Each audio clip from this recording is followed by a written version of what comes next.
In this example, we have been asked a question. The question is, can we use malloc to create a memory block which is large enough to hold values of members of this structure? I'll repeat the question. Can we use malloc to create a memory block which is large enough to hold values of members of this structure? Now here you can see I've defined a structure with 3 members, 2 of type int and 1 of type character.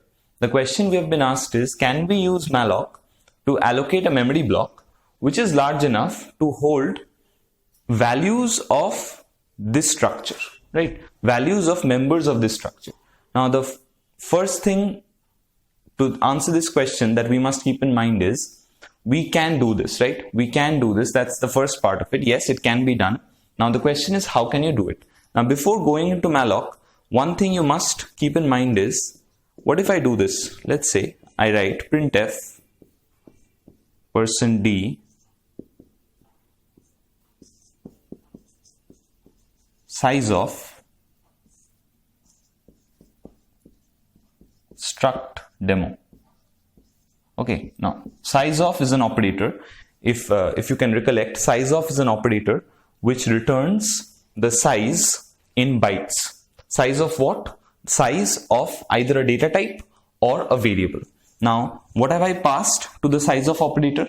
I have passed a data type. What is the data type? Struct demo. Why am I calling it a data type? Because remember, when I define a structure, I am creating a data type of my own, and such data types are called abstract data types. So I can pass a data type to size of and find the size of it. So how is the size calculated for such a data type? For data types which we define ourselves using structures, how is the size calculated? See, let's say int takes up 2 bytes. Let's say int takes up 2 bytes.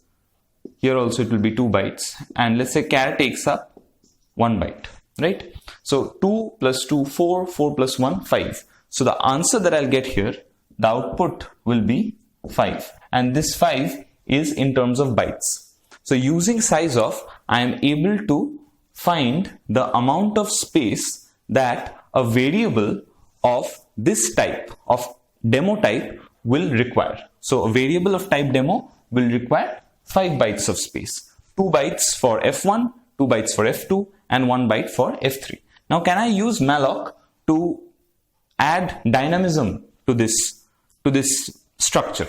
Now why do I say dynamism? Because remember, the memory management functions which are available in C, they are mainly used to create dynamic data structures. See, data structures can as such be classified once again into 2 categories. One is static data structures and the other is dynamic data structures. In static data structures, what happens is the size of the data structure is fixed beforehand, and the best example that you can think of is arrays. Arrays in C are allocated statically. That means the size has to be decided beforehand. Now this can either lead to wastage of space. Why? Because let's say you create an array of size 200.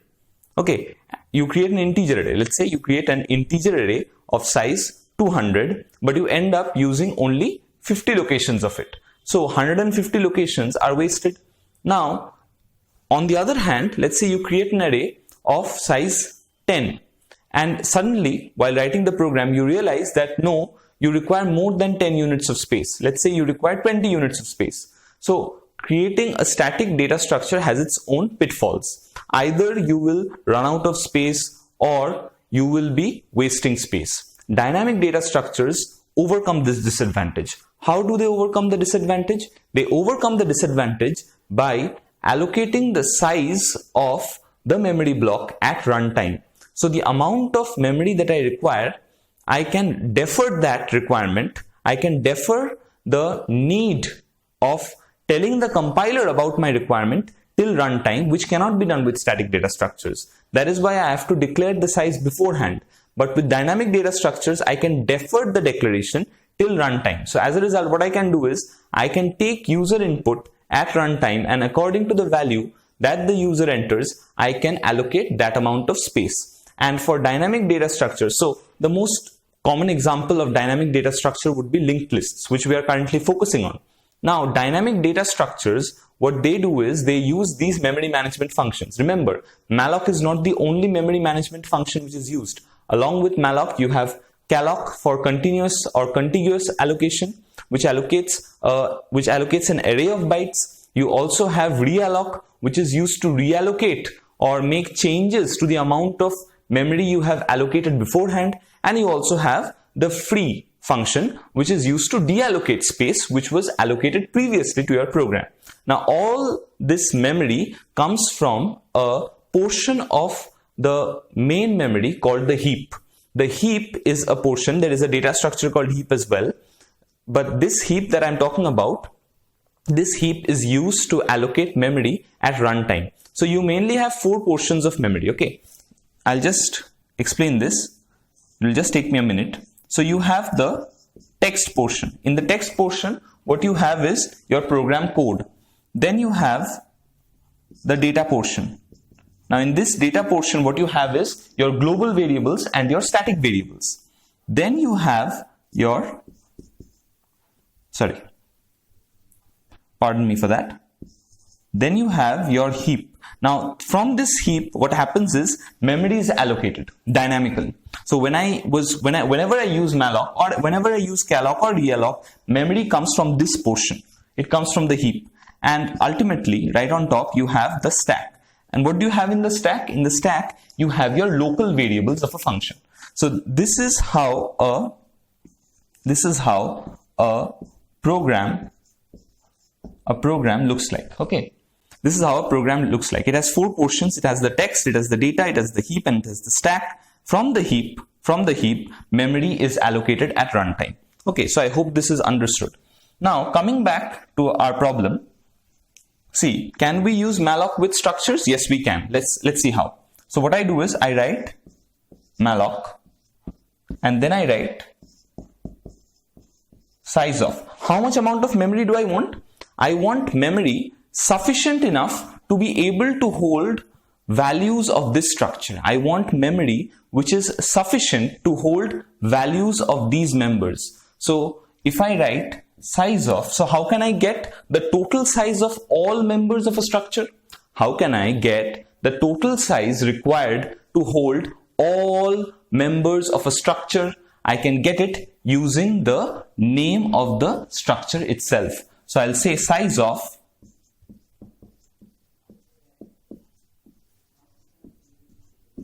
struct demo, right? And what does malloc return? Malloc always returns a void pointer. So what do I need to do? I need to typecast it. Typecast it to what? Typecast it to a pointer of this type. I need to typecast the value which is returned by malloc into a pointer of this type. So a pointer of this type would be struct demo star.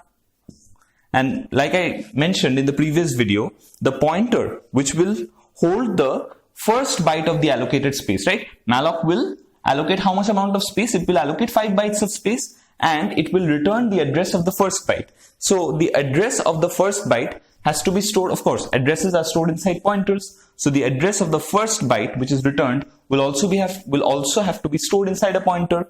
Now the question is, what should be the type of the pointer? The type of the pointer should be the same as the type of the cast, right? I'm using typecasting here. So the type of the cast will be the same as the type of my pointer. What is the type of the cast? Struct demo star. So the type of the pointer which goes in the left hand side will also have to be struct demo star. So it has to be struct demo star PTR. So this is the entire line. Now because of this, how will your memory line up? So you get how many bytes of space? Now assuming int takes up 2 bytes and char takes up 5 bytes, you will have this, right? Now this is an imaginary demarcation. Mind you, there is no such demarcation actually in memory. I'm showing this only to make you understand the separation between the 3 members. Only to make you understand the separation between the 3 members, F1, F2 and F3, I've used these dotted lines. Remember, no such dotted lines exist in memory. So this is the space which is given for F1, this is for F2 and this is for F3. Now, this entire block, this is a memory block, right? This memory block has how many partitions? It has 5 partitions, one for each byte. So this is the first byte, second byte, third byte, fourth byte, and let's say this is the fifth byte. Okay, so every byte will have a unique address. Every byte will have a unique address. Now, let's say the address is 100, 101, 102, 103, and 104. So I have 5 bytes, right? This is the first byte, this is the first byte, second byte, third byte, fourth byte, and fifth byte. What will malloc return? Malloc will always return the address of the first byte. Why? Because if I have the address of the first byte, I can go on to access the subsequent bytes. So it's always important to return the address of the first byte. Malloc does exactly that. It returns the address of the first byte, and since it returns an address, I need to store it in a pointer. Now let's say I want to give this member a value. So I have to do it through a pointer. Now whenever I want to access a member of a structure through a pointer, I'll have to use the member access operator, which is in the form of an arrow. How do you represent this arrow? Using your keyboard, you write the hyphen sign and then you write the greater than symbol without giving any space in between. So I write the hyphen, I don't give any space, then I write the greater than symbol. So this becomes my member access operator. So I write the name of the pointer, I write the name of the I give the name, or let's say I represent the symbol for member access operator, and then I write the member to which I want to assign a value. So I want to assign a value to the member F1. So I'll write F1, and let's say I want to give it a value of 3. So let's say I write 3. Now what will happen because of this statement?